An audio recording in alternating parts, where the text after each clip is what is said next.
are working on permanent basis on. So it's mostly a freelance industry, and this adds another layer to the complexity of why these things happen in such rates. This also gave me a nudge to start working on my PhD, which I completed, and it was about mental health within the events professionals.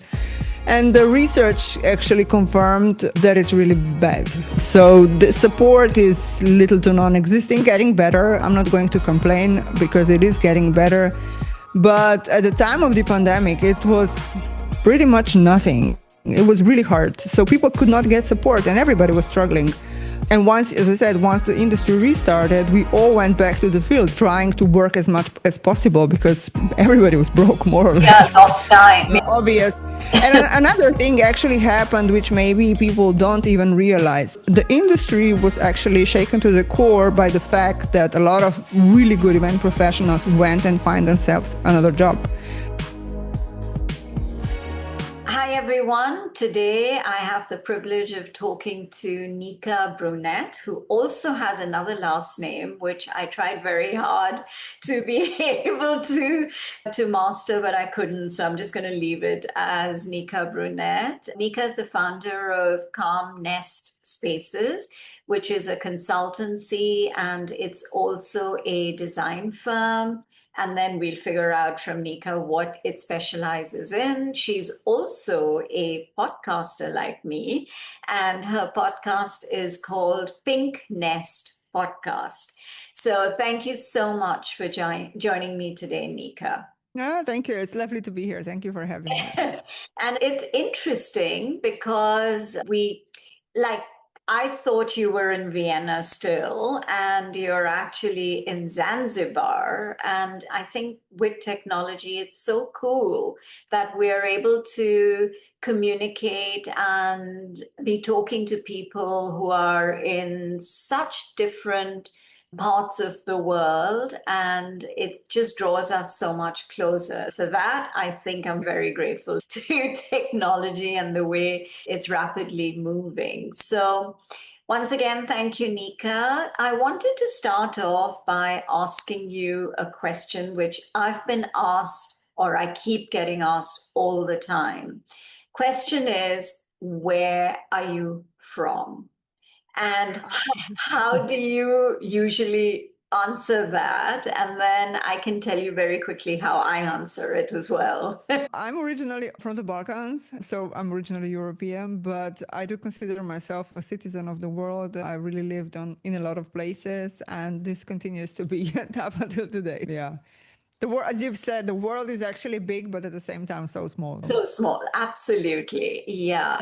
When people ask me, because I'm a nomad as well, and people ask me, where do you belong? My response is always, I belong to now. Because I think now could be anywhere in any corner of the world, but it's your now and it's your present, and that's where you should belong.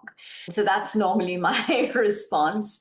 So, Nika, like you've mentioned, you've lived across different countries, right? So, how have you shaped yourself, having experienced different cultures and having been in very different communicative kind of conditions? So, how do you actually and how do you think it's shaped you as the kind of person that you are today? I can follow up on the question before. I always say home is where your heart is. Whatever. It can be a place, but it can be also something else. Yeah. So basically, I grew up in Yugoslavia. I don't know if anybody who is listening to this remembers. This was way back. And the countries that are shaped by political crisis, by wars, by something, is something that actually began for me at quite an early age. And I think this had an influence in a way that the first country that you belong to or that I belong to is not existing anymore. So whether I wanted or not, so suddenly I was not in Yugoslavia anymore. I was living in Slovenia. Yeah. So the country that we all had passports and IDs from didn't exist anymore. This was not by choice, but I guess it gives you a little bit of a perspective that borders are fictional actually, so it's just politics that made them up. Of course, it's cultural as well and everything, but still, I think that's why I always say I'm a citizen of the world, because I think that the world is such a big variety of cultures, colorful spaces. It's actually really a pity to stay at one same place all your life, because there is so much to discover and so much to learn also as well. And the world offers exactly that. So I think we all should use it as much as we can. Of course, some of us use it spontaneously. A lot of them are not where they want to be by choice. It's like I said, political decision based on whatever factor. But still, I think that world is worth exploring, and yeah, it's worth it for sure. Yeah, no, absolutely. I agree with you because I think that it's the way I look at the world is all experiences. Education, yes, of course, it's textbook, but I think the kind of education that you can get from experiencing the world, immersing yourself in different cultures and being able to understand the nuances of the different cultures and being able to integrate, I think is the best possible education in my mind. And So, it also gives you perspectives that you would never get otherwise, for correct, sure. This is not correct. something you can learn or read or listen a podcast about. You just have to go and experience, because it's a Yeah. first-hand experience is invaluable. Yeah, totally agree with you because it happens with like say for example with me if I've read in a book there's context to a place or a street in a place or a country or a city and then you happen to go there and then the feeling that you get from the fact that you read about it, but you're actually there in flesh and blood, experiencing what you read about, it nothing compares to that. Yeah, I completely, that's where I was saying before we started the conversation that I totally align with you on that. So let's talk a little bit about your work because it seems like you've never really had your career hasn't followed a very linear path. It's always been different. You've done so many different things. So let's talk a little bit about your career and how you got into what you did and how eventually you set up the company that you have and what exactly does it do? Yeah, I am actually a social worker by profession, so that's what I graduated at, but never, or just really briefly worked as a social worker. I started my career in corporate, really big corporate companies, and stayed there for 7 years. I was working as a project and program manager, mostly in IT related projects. And then I got into events industry quite spontaneously 12 years ago and stayed there ever since. I think I really found my passion there. It's not just the environment, the hectic environment of organizing events, but I think also one of the biggest things for me was the sustainability a bit that I was working very intensively on for the past 10 years. It's something I'm very passionate Sorry, can about. you elaborate a little bit more on the sustainability aspect of it?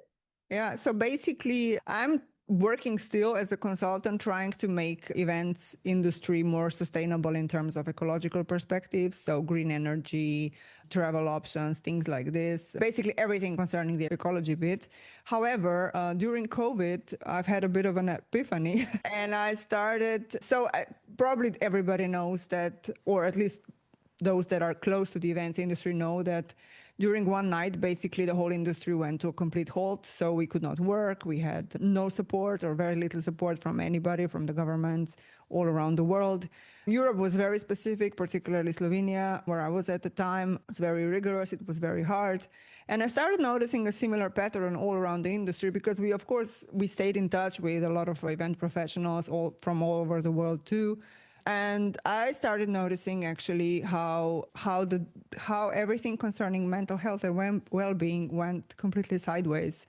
So the impact of the pandemic was really hard. People started getting depressed, burnout rates went through the roof. And then this just somehow amplified with the restart of the industry. So when we started working again, it became really hard because, of course, everybody was competing to get the job. But the industry is mostly based on freelancers. This is also something that's worth mentioning. So there are not a lot of regular jobs that you actually are working on permanent basis on. So it's mostly a freelance industry. And this adds another layer to the complexity of why these things happen in such rates. This also gave me a nudge to start working on my PhD, which I completed, and it was about mental health within the events professionals. And the research actually confirmed that it's really bad. So the support is little to non-existing, getting better. I'm not going to complain because it is getting better. But at the time of the pandemic, it was pretty much nothing. It was really hard. So people could not get support and everybody was struggling. And once, as I said, once the industry restarted, we all went back to the field trying to work as much as possible because everybody was broke, more or Yeah, less. lost time. Obvious.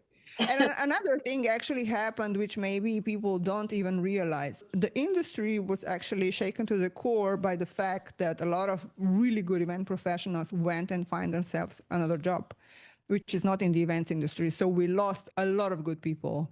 But coming back to my work, so the Calm Nest Collective is actually born from the firsthand experience that I've had within the industry. And this is how little to no support the event crew, but also attendees of the event get when they're attending an event. What I'm trying to do or what I'm working on is actually trying to build an event industry that is inclusive, that is supportive, and that has this mental health aspect or well-being aspect built into the core. So the support that you can provide to your team and to your attendees is there. Okay. So, what kind of, because I read that it's more music events, or is it like a different, very No, diverse? basically, I started, obviously, we launched within the music industry, but funny enough, our first client was actually a trade fair. Which is the whole concept is actually quite simple. Basically, we are building, designing, and supplying sensory spaces for events, which are quiet sensory rooms that we are building on the event itself. But it really applies to everything. Even though I have a background within the music industry, what we do actually works everywhere. So on every event, so everywhere where you have more than 30 people on the same place, I would say it already works very well. And I think we also now expanded to our permanent model of sensory rooms to offices and workplaces and also public spaces, airports, schools. So basically, it really works everywhere. Interesting. That's very. So, did you also experience a burnout personally? No, I luckily didn't, but I have a Okay. first-hand experience with a colleague of mine who had a burnout and who had a burnout episode on the event itself. So it added another layer of complexity to it. And so, what did you do to enable that colleague of yours to come out of it?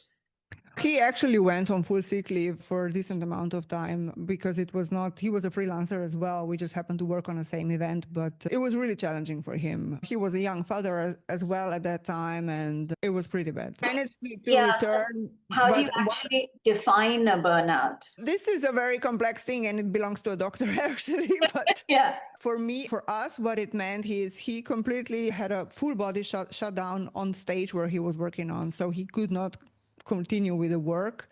We actually put him to a first aid at the event at that time. He went there and then he went straight to a hospital.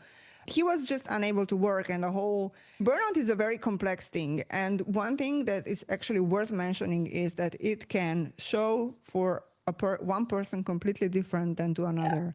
So Yeah. it's very important to keep this in mind. There is no single pattern on how this looks like or how this manifests when a person is having a burnout.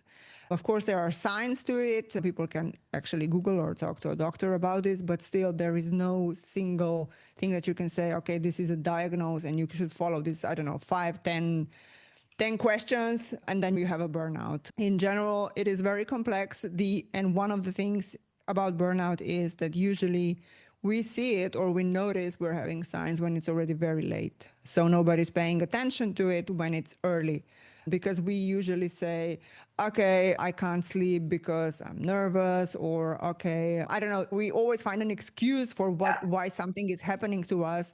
But the fact is that these kind of things just add to a single point and then results into a burnout. And it can get very severe. I personally know a person who was unable to literally get out of bed for 2 years with a burnout diagnosis. So it's not something to be taken lightly. I know that in the world today, it's a very common to say somebody has a burnout, but burnout can also mean severe physical and mental consequences, and it should not be taken lightly at all. Yeah, no, I agree with you. It's basically your body telling you for so long to do some changes, to stop doing this. And when you're just keeping it, and ignoring it, it can have really severe consequences. Yeah, no, absolutely. And like you've mentioned, it's very individual because burnout is a very loose term, I think, to use. And the way it manifests itself in different people can be very different based on circumstances, based on the personality of the person, based on endurance. So there are multiple factors. And yeah, no, I get that. Yeah.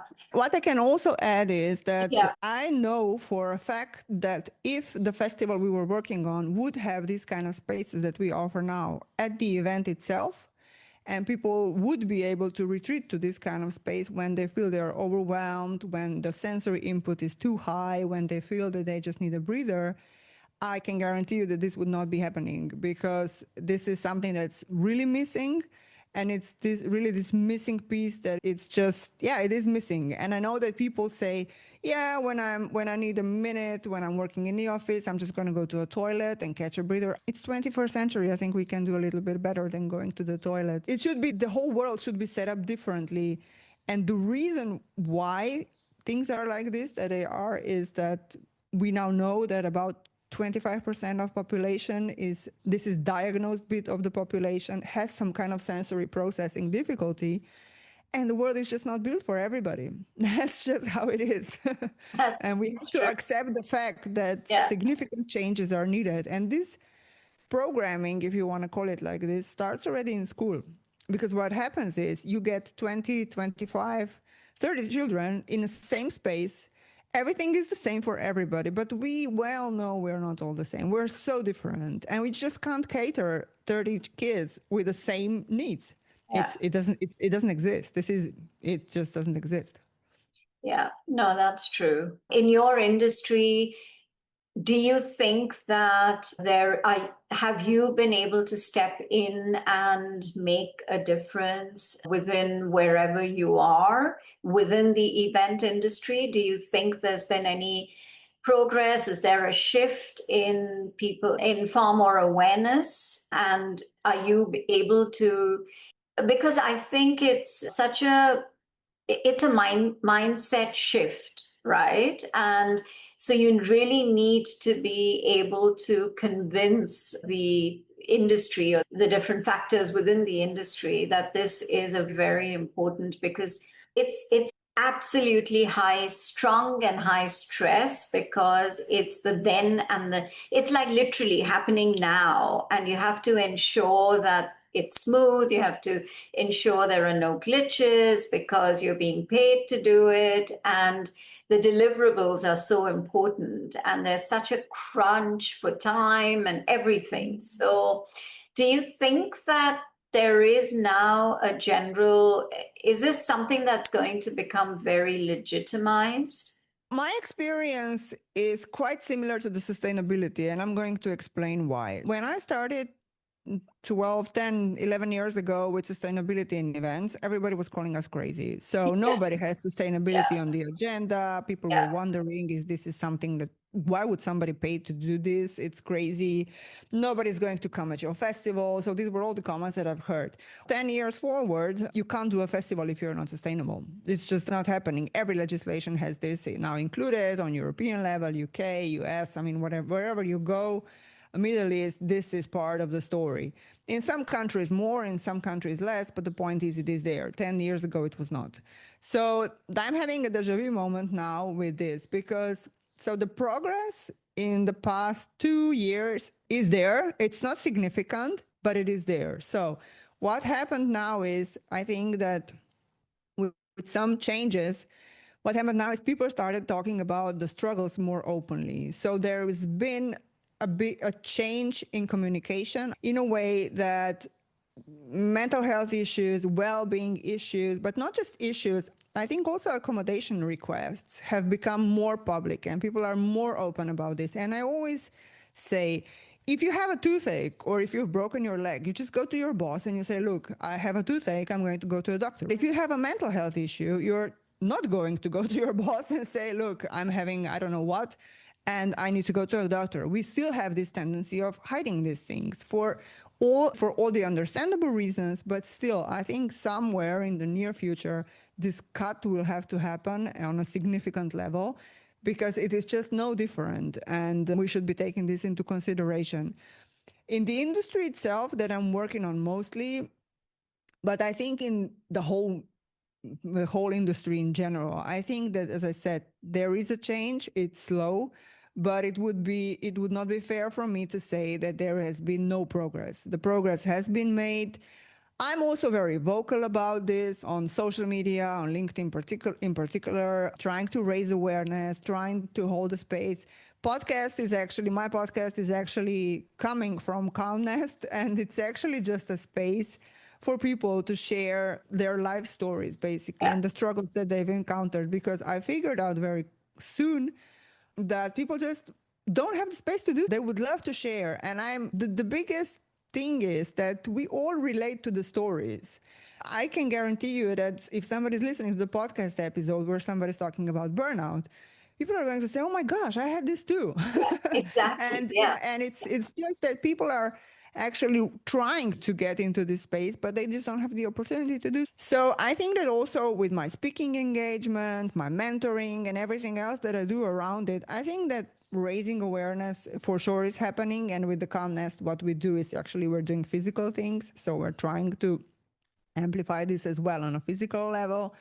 And the best thing is that we now know, and it's scientifically proven, that these things work. We just need to make this change. One of the things that is actually, how to say, stopping the progress is finances. The camp, usually, you know how it is, usually when you're organizing a festival, but I know for a fact that in every corporate company it is the same with everything. So when you're starting to get financial issues, or if you're losing a sponsor or whatever happened, so that when finances get tight for whatever And reason, the the first first thing thing the that, first thing you're yeah, going to cut yeah, is the one yeah, that you can miss the most. exactly. This is actually the mentality that should switch, because I think that you can't miss that one. You maybe can miss a few toilets on a festival, Yeah, but you cannot miss having taken care of your crew at the festival, because if this is not supported, your festival is going to collapse. correct. With a few missing toilets, it's not going to collapse. But with the crew that's not supported and taken care of, it will. So I think that this narrative should change what's a must have and what's optional, not just in events, but also in corporate offices and everything. Maybe, I don't know, a few parties can be missed, but a sensory space in an office shouldn't be missed, because it's actually utilizing so much and gives the most amazing benefits to the crew and to your office team. Yeah.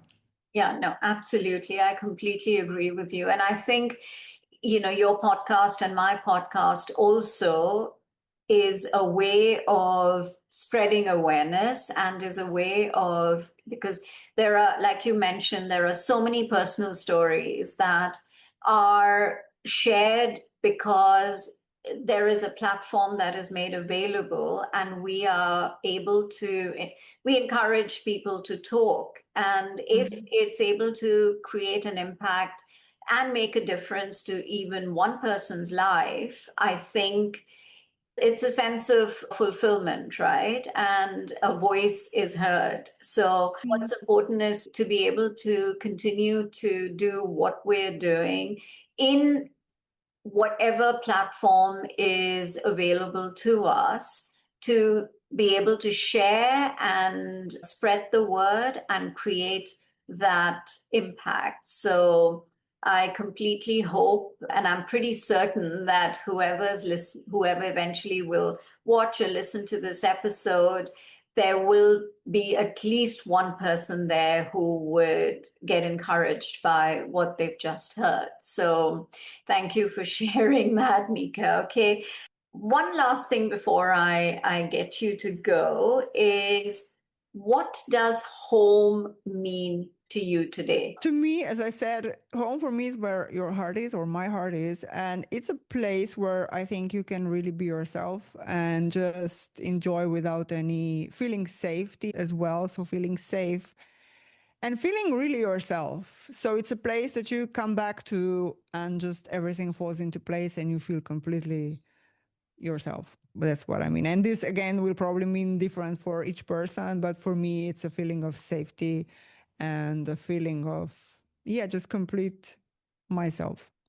Yeah. So home is literally, yeah, I think spaces again, like, or countries or cities or whatever, is the physical aspect of it. But I think if you're centered as an individual, then you are home. Where you're happy, it's very important for you to be centered. So thank you so much, Nika. I really enjoyed talking to you. And what's the weather like in Zanzibar? Oh, it's sunny and hot. Okay, like it is in Singapore. At least that is similar, although we're in two different continents at the moment. But okay, enjoy the rest of your day and good luck. And I'm pretty certain that the next time I have a conversation with you, there will be even more awareness and a responsibility towards creating one in the corporate world, this kind of a space, and also this whole mental fatigue and that people go through when they are in high pressured jobs or environments. A certain amount of calmness will definitely come with your effort. So thank you so much once again, Nika.